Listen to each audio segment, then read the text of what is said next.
المنور restaurant میں سلام عشق قوالی نائٹ کا شاندار انعقاد۔ کراچی رپورٹر ملک سکندر۔ منور ریسٹورنٹ میں گزشتہ روز سلام عشق کے عنوان سے ایک شاندار شب قوالی پروگرام کا انعقاد کیا گیا، جس میں شہر کی معروف شخصیات، میڈیا نمائندگان اور شوبز سے تعلق رکھنے والے فنکاروں نے بھرپور شرکت کی۔ پروگرام کی ہیڈ محترمہ سیم خان تھی، جبکہ چیف آرگنائزر وفاسیو ملک سکندر عدیل انصاری نے اس محفل کو کامیاب بنانے میں اہم کردار ادا کیا۔ تقریب کے چیف گیسٹ کے طور پر ایس کے ایف کی سی اور میڈم خانزادی اور فیمس ٹک ٹاکر سیدہ فریال زوئی شیخ اور کراچی نوجوان فاؤنڈیشن کے چیئرمین فیضان حسین شریک ہوئے، جنہوں نے اپنے خیالات کا اظہار کرتے ہوئے کہا کہ ایسے پروگرام معاشرتی ہم آہنگی اور فنون لطیفہ کے فروغ میں اہم کردار ادا کرتے ہیں۔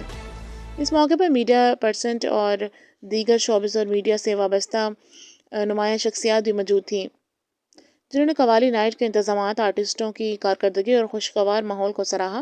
شرکا کا کہنا تھا کہ ایسے پروگرامز نہ صرف تفریح فراہم کرتے ہیں بلکہ معاشرتی تعلقات کو مضبوط بنانے کا ذریعہ بھی بنتے ہیں۔